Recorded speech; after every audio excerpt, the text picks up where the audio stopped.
ఎగిరెగిరి పడ్డారు. మమ్మల్ని ఎవరు పీకలేరన్నారు. యూకేలో ఉన్న మమ్మల్ని ఎవరు ఇండియాలో ఏమి పీకలేరన్నారు. సో యూకేలో ఉన్న వాళ్ళు కూడా మమ్మల్ని ఏమీ పీకలేరని చెప్పారు. వాళ్ళ లీగల్ కౌన్సిల్ కూడా వచ్చి మాట్లాడారు. సో అలాంటి నందన మధుకర్ నందూస్ వరల్డ్ వాళ్ళు కాంప్రమైజ్కి రెడీగా ఉన్నారా, కాంప్రమైజ్ అవుతారా అంటే, సో కాంప్రమైజ్ అయ్యే ఛాన్సెస్ ఎక్కువగా కనిపిస్తున్నాయి. అసలు ఏం జరుగుతుంది ఏంటి అనేది మాట్లాడుకుందాం. యూఎస్ నుంచి యూకేకి వెళ్ళారు శ్రీనివాస్ కావేటి గారు, లాయర్ గారు. సో అక్కడికి వెళ్ళిన తర్వాత ఆయన ఎంతమంది విక్టిమ్స్ అప్రోచ్ అయ్యారు, మిగిలిన వాళ్ళు ఎందుకు అప్రోచ్ అవ్వలేదు అనేది కూడా మాట్లాడుకుందాం వీడియోలో. ఇండియాలో ఉన్న వాళ్ళ సంగతి ఏంటి, విక్టిమ్స్ సంగతి ఏంటి అనేది కూడా ఈ వీడియోలో క్లియర్గా మాట్లాడుకుందాం. సో 1 by 1 లాస్ట్ వరకు చూడండి ఈ వీడియోని. So let's start. Me opinion కూడా మీరు కామెంట్ చేయండి, వీడియోని లైక్ చేయండి, ఎక్కువ మందికి రీచ్ అవుతుంది. ఫస్ట్ యూఎస్ నుంచి యూకేకి లాయర్ గారు వెళ్ళారు. అక్కడ 6 విక్టిమ్స్ ఆయన కలిశారు. నిన్న నైట్ విక్టిమ్ మనకు చెప్పింది ఏంటంటే 6 కలిసాము, మా దగ్గర ఉన్న evidences, documents, bank transactions everything ఆయనకి ఇచ్చాము. సో అక్కడ యూకేలో లీగల్ ప్రాసెస్ ఎలా ఉంటుందంటే, సో ఎవరైతే మనల్ని మోసం చేశారో మీన్స్ అక్యూజ్డ్ ఎవరైతే ఉంటారో ఈ విక్టిమ్ తరపున ఆ సాలిసిటర్ ఎవరైతే ఉంటారో ఆ పర్సన్ వాళ్ళకి లీగల్ నోటీస్ పంపిస్తారు. అంటే ఇది కోర్టుకి వెళ్ళక ముందు ఇలాంటిది ఒకటి జరుగుద్ది అనమాట. సో దాన్ని వచ్చేసరికి ఏమంటారంటే pre action letter or legal notice, అంటే కోర్టుకి వెళ్ళక ముందు. సో ఇది పంపిస్తారు. దీనికి వాళ్ళు రెస్పాండ్ అవ్వాలి within the 15 days or 20 days అనే ఒక టైం లిమిట్ ఉంటుంది. సో ఆ టైం లిమిట్ లోపల వీళ్ళు ఎంతైతే టైం లిమిట్ ఇచ్చారో ఆ టైం లిమిట్ లోపల వాళ్ళు రెస్పాండ్ అవ్వాలి. సో వాళ్ళు రెస్పాండ్ అవ్వకపోతే అప్పుడు ఫ్రాడ్ చేశారని ఒక కంప్లైంట్ ఫైల్ చేస్తారు. సో దాని తర్వాత మళ్ళీ క్లెయిమ్ ఏదైతే సివిల్ క్లెయిమ్ ఉందో సో దాన్ని ఫైల్ చేస్తారు. సో దాని తర్వాత కోర్టుకి ఎవిడెన్స్ ఇస్తారు. కోర్టు ఎవిడెన్స్ ఎగ్జామిన్ చేస్తుంది. అక్కడ కౌంటీ కోర్టు కానీ హైకోర్టు కానీ 2 ఉంటాయి. సో అక్కడ ఎక్కడ కేసు ఫైల్ చేస్తే అక్కడ. నెక్స్ట్ వచ్చేసరికి court order, settlement chance. So court order వచ్చింది ఇలాగ సెటిల్మెంట్ చేయాలని, లేకుంటే దానికంటే ముందే సెటిల్మెంట్ చేసుకోవచ్చు. ఆ కోర్ట్ ఆర్డర్ దగ్గరకు వచ్చేసరికి దాంట్లో లీగల్ పనిష్మెంట్ ఉంటుంది, ప్లస్ ఈ సెటిల్మెంట్ది కూడా రెండు ఉండే ఛాన్సెస్ ఉంటాయన్నమాట. అండ్ ఎన్ఫోర్స్మెంట్ ప్రాసెస్ అనమాట. అంటే వాళ్ళు పేమెంట్ చేయకపోతే ఇంకా డైరెక్ట్గా వాళ్ళకి ఏమైనా ఆస్తులు లాంటివి ఏమైనా ఉంటే సో వాళ్ళ బ్యాంక్ ట్రాన్సాక్షన్స్ అవన్నీ సీజ్ చేయటాలు, సో ఇలాంటి ఛాన్సెస్ ఉంటాయి. అండ్ ఫైనల్ స్టెప్ ఏంటంటే సో విక్టిమ్స్కి మనీ రికవరీ చేస్తారు. సో ఇది హోల్ ప్రాసెస్. మీకు ఇక్కడ స్క్రీన్ షాట్ కూడా పెడతాను. ఇది ప్రాసెస్ అనమాట. దీంట్లో ఫస్ట్ స్టెప్ ఏంటంటే సో లీగల్ నోటీస్ పంపించారు. సో వీళ్ళ దగ్గర ఉన్న ఎవిడెన్సెస్ మొత్తం తీసుకొని వాళ్ళకి లీగల్ నోటీస్ పంపించారు. పంపించిన తర్వాత డెఫినెట్లీ వాళ్ళు కాంప్రమైజ్కి రావాలి, వస్తే బాగుంటుంది. ఎందుకంటే వీళ్ళ దగ్గర చాలా ఎవిడెన్సెస్ ఉన్నాయి. మొన్నటి వరకు వీళ్ళు భయపడ్డారు, మా పరిస్థితి ఏంటి, మాకు ఇట్లా ఫేక్ సీవాయిస్లు కొనడము తప్పే, అమ్మటము తప్పే, 2 తప్పే. సో తొలి కొట్టిన దొంగలాగా నోరు మూసుకొని ఉండాలి అని అనుకున్న వాళ్ళు. బట్ ఒక 6 విక్టిమ్స్ ధైర్యం చేసి ముందు అడిగేసి వెళ్ళారు. సో మేబీ ఈ 6 విక్టిమ్స్ ఇలా కొంచెం గట్టిగా ఫైట్ చేస్తే మిగిలిన వాళ్ళకి కూడా డబ్బులు వచ్చేదానికి ఛాన్సెస్ ఉన్నాయా లేవా అనేది మనకు తెలియదు. ఎందుకంటే ఎవరైతే కేసు ఫైల్ చేస్తారో మేబీ వాళ్ళకి మాత్రమే డబ్బులు వచ్చేలాగా ఛాన్స్ ఉంటుంది. ఓవరాల్గా అంత ఉండదు అనుకుంటాను. మేబీ వీళ్ళ కేసెస్ ఫైల్ అయ్యాయి కాబట్టి సో వీటిని రెఫరెన్స్ చూపిస్తూ మిగిలిన వాళ్ళకి కూడా కేసెస్ యాడ్ ఆన్ చేస్తారేమో పోయే కొద్దీ. సో వీళ్ళకి నోటీసులు పంపించారు. వీళ్ళకి దీనికి రెస్పాండ్ అవుతారా నందూస్ మధుకర్ వాళ్ళంటే ఖచ్చితంగా రెస్పాండ్ అవ్వాలి. రెస్పాండ్ అవ్వడానికంటే ముందే వీళ్ళే ఈమెయిల్ పంపించారు కదా మొన్న. ఎందుకంటే ఇలా లీగల్ కౌన్సిల్ వీళ్ళకి సపోర్ట్ చేస్తారని చెప్పి వాళ్ళకి అర్థమయ్యే వాళ్ళే ఒక ఈమెయిల్ పంపించారు విక్టిమ్స్కి. అరే మీ ఇంటి అడ్రస్లు చెప్పండి, మీకు ఏమేమి నష్టపోయారో ట్రాన్సాక్షన్స్ అన్ని మాకు పంపించండి అని చెప్పి వీళ్ళే ఒక మెయిల్ పంపించారు. అంటే లీగల్ కౌన్సిల్ వీళ్ళకి లీగల్ నోటీస్ పంపించక ముందే వీళ్ళ నుంచి ఒక మెయిల్ వచ్చింది అనుకోండి, ఇదిగో వాళ్ళు మాకు పంపించడం ఏంటి, మేమే అడిగే ముందు ప్రూఫ్స్ అని అనుకోవడానికి ఒక ఎలబీ క్రియేట్ చేసి పెట్టేసుకున్నారు ముందే వీళ్ళు చాలా తెలివిగా. సో ఇప్పుడు కాంప్రమైజ్కి వచ్చేదానికి ఛాన్సెస్ ఉన్నాయా లేదా అంటే ఖచ్చితంగా ఉండే ఛాన్సెస్. ఎందుకంటే ఆధారాలన్నీ చాలా పగడబందీగా ఉన్నాయి. ఇండియన్ అకౌంట్స్కి డబ్బులు ఏపిచ్చారన్నది కూడా చాలా క్లియర్గా ఉంది. యూకే సిటిజన్స్ అయ్యింది ఇండియన్ అకౌంట్స్లోకి ఇలా మనీ ట్రాన్స్ఫర్లు చేపించటము, సో ఇలాగే ఇల్లీగల్ ట్రాన్సాక్షన్స్ చేయటము, ఇవి చేసే క్రైమ్ కదా. అండ్ సీఓఎస్లు వీళ్ళు అమ్ముకున్నారు. పోనీ వాళ్ళకంటే వీళ్ళకి ఎక్కువ లాస్ అవుతుంది. వాళ్ళకి ఎంత లాస్ అవుతుందో ఆ విక్టిమ్స్కి వీళ్ళకి డబల్ లాస్ అవుతుంది కదా. వీళ్ళ యూకే ఏదైతే సిటిజన్షిప్ ఉందో అది కూడా క్యాన్సిల్ అయ్యేదానికి బీభత్సమైన ఛాన్సెస్ ఉన్నాయి. సో మరి ఇది కోర్టు దాకా వెళ్ళదు అని వాళ్ళు అనుకున్నారు. బట్ కోర్టు దాకా తీసుకెళ్ళాలి అని చెప్పి చాలామంది విక్టిమ్స్ అనుకున్నారు. అట్ ద సేమ్ టైం ఆ కావేటి గారు వచ్చి మోరల్ సపోర్ట్ ఇచ్చారు. ఆయన రాకపోయిందంటే వీళ్ళకి నిజంగా ఇంత ధైర్యం వచ్చేది కాదు. ఆయన ఆల్ ఆఫ్ ద సడన్ పిక్చర్లోకి వచ్చి సో నేను మీకు సపోర్ట్ చేస్తాను అని చెప్పి మీరేం కంగారు పడబక్కండి, నేను ఇలాంటి కేసెస్ చాలా హ్యాండిల్ చేశారని చెప్పి వాళ్ళలో ఒక కాన్ఫిడెన్స్ నింపాడు ఆయన. నిజంగా ఆయనకు సెల్యూట్ చెప్పాలి మనం. ఎందుకంటే మేబీ ఆయన డబ్బుల కోసం చేసి ఉండొచ్చు, ఆయన వృత్తిలో భాగంగా చేసి ఉండొచ్చు. బట్ అప్పటి వరకు ఎవరు ముందుకు రాని వ్యక్తులు so all of the sudden యూకేలో మాకు ఎవరు తెలుసు అంటే వేరే వాళ్ళు ఎక్కువ అమౌంట్లు అడిగారు. ఆ కేసు వినడానికే $100 అడిగారు వేరే వాళ్ళు, అక్కడ ఉండే లీగల్ కౌన్సిల్స్. అలాంటిది ఆయన వచ్చి యూఎస్ నుంచి యూకేకి వచ్చి సో వాళ్ళది ఎంతో కొంత డబ్బులు తీసుకొని ఉంటారు, చార్జ్ చేస్తారు కూడా. బట్ వీళ్ళు మిగిలిన ఇక్కడ యూకేలో ఉన్న లాయర్స్ ఏం చెప్పారు, మీకు ఏదైతే అమౌంట్ కోల్పోయారో ఆ అమౌంట్ మీకు తిరిగి వస్తే దాంట్లోంచి మాకు 70% ఇవ్వాలని కూడా మాట్లాడిన లాయర్స్ కూడా ఉన్నారని చెప్పి విక్టిమ్స్ చెప్పారు కదా. సో ఇలాంటి సిట్యువేషన్స్లో ఇప్పుడు ఈ లీగల్ కౌన్సిల్ ద్వారా వాళ్ళకి లీగల్ నోటీసులు పంపించడం అనేది ఆల్మోస్ట్ విక్టిమ్స్ రెడీగా ఉన్నారు. ఓకే, మన డబ్బులు మనకు వస్తాయని చాలా ధైర్యంగా ఉన్నారు. అండ్ ఇటు పక్క నందన వాళ్ళ దగ్గరికి వచ్చేసరికి వాళ్ళు కూడా సెటిల్మెంట్కి వస్తారని అనుకుంటాను. ఎందుకంటే 15 days లోపల వాళ్ళ దగ్గర నుంచి ఎటువంటి రెస్పాన్స్ లేకపోతే సో డెఫినెట్లీ వీళ్ళు ఫ్రాడ్ జరిగిందని చెప్పి కేసు ఫైల్ చేస్తారు. ఎందుకంటే వాళ్ళు ఎటువంటి రెస్పాన్స్ ఇవ్వకపోతే సో ఖచ్చితంగా వాళ్ళు రెస్పాన్స్ ఇచ్చి తీరాలి. ఎందుకంటే యూకేలో చట్టాలు సో అవి కొంచెం పవర్ఫుల్ ఉంటాయి కాబట్టి డెఫినెట్లీ ఇచ్చి తీరాలి. సో ఇవ్వడానికంటే ముందు ఆఫ్లైన్ సెటిల్మెంట్ చేసుకుంటే బెటర్. అంటే సో లాస్ట్ వీడియోలో కూడా చెప్పాను, ఇలా ఆఫ్లైన్ సెటిల్మెంట్ చేసుకోవడం బెటర్. ఎందుకంటే మీకు పిల్లలు ఉన్నారు, లాస్ట్ టైం కూడా వీడియోలో చెప్పాను, వాళ్ళ పిల్లల మీద నిజంగా నాకు ఆ ఎంపతి సింపతి ఉంటుంది ఇప్పటికీ కూడా. ఎందుకంటే వాళ్ళ అమ్మ వాళ్ళు డబ్బుల కోసం ఏదో చేశారు, వాళ్ళ ఇంతమందిని ఫ్రాడ్ చేశారు.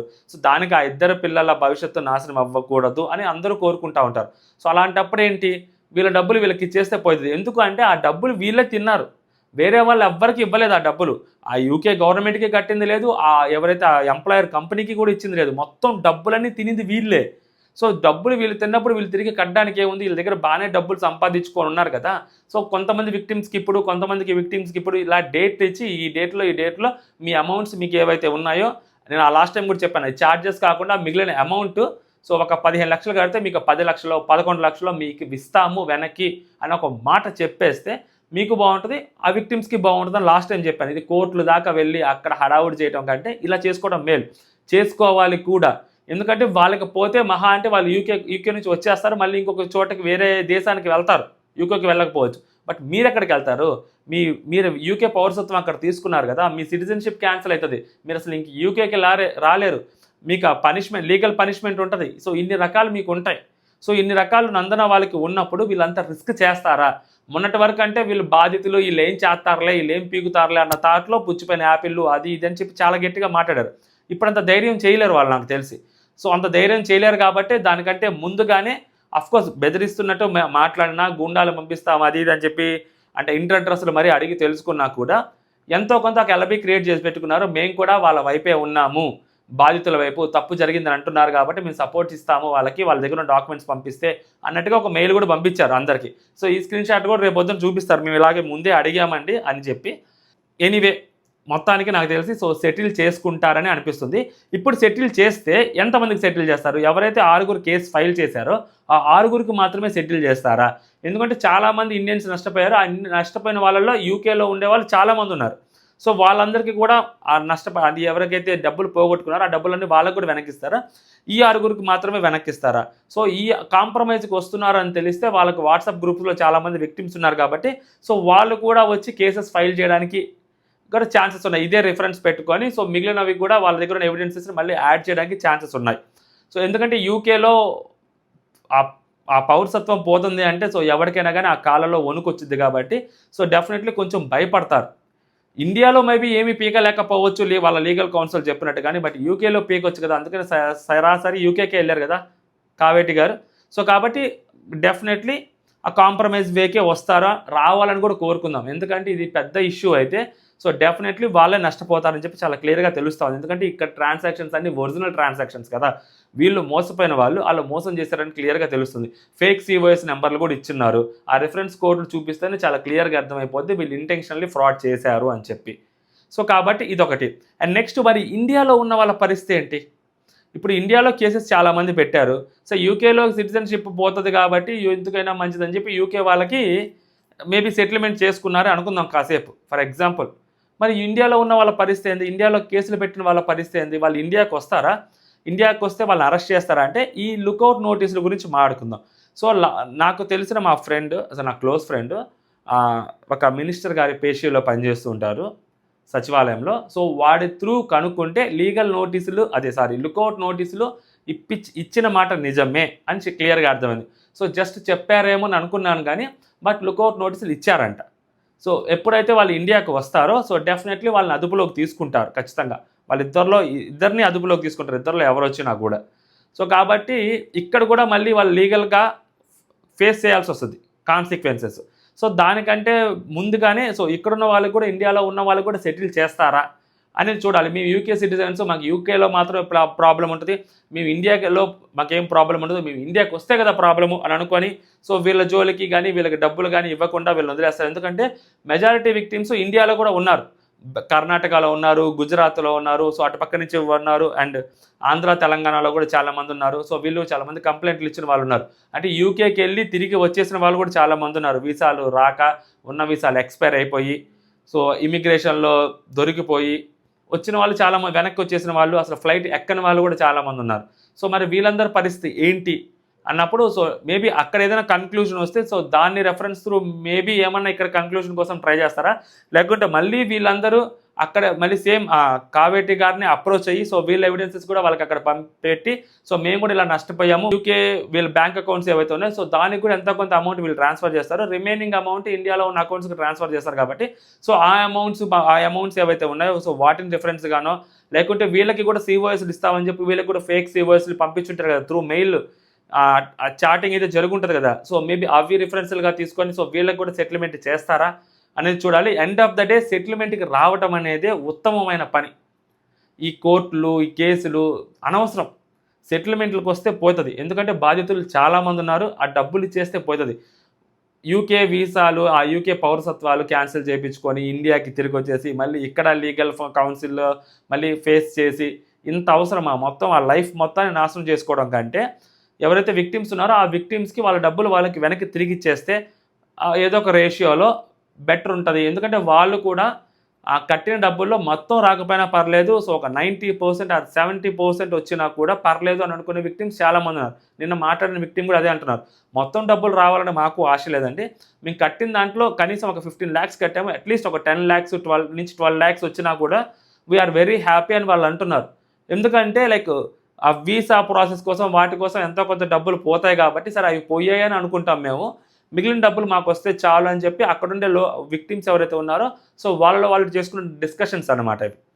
సో కాబట్టి నాకు తెలిసి కాంప్రమైజ్కే వస్తారు, కాంప్రమైజ్ కోసమే ఇదంతా జరుగుతుందేమో అని అనిపిస్తుంది. ఎందుకంటే వీళ్ళు కూడా మెయిల్స్ పంపించడం అది ఇది, విక్టిమ్స్ ఎక్కువైపోయే కొద్దీ ఖచ్చితంగా యూకేలో అవ్వచ్చు లేదా ఇండియాలో అయినా అవ్వచ్చు ఆ కేసు అనేది చాలా స్ట్రాంగ్ అవుతుంది. సో డెఫినెట్లీ ఇబ్బంది అయితే ఉంటుంది వాళ్ళకి, అంత ఇబ్బందుల్లోకి తెచ్చుకోరు, పడరు అని నమ్ముతున్నా. సో సెటిల్మెంట్లకే చేసుకుంటారని అనుకుంటున్నా, సెటిల్మెంట్ చేసుకుంటేనే బెటర్ అని నాకు తెలుస్తుంది. అదన్నమాట సంగతి. సో మీ ఒపీనియన్ మీరు కామెంట్ చేయండి దీని మీద. జై హింద్.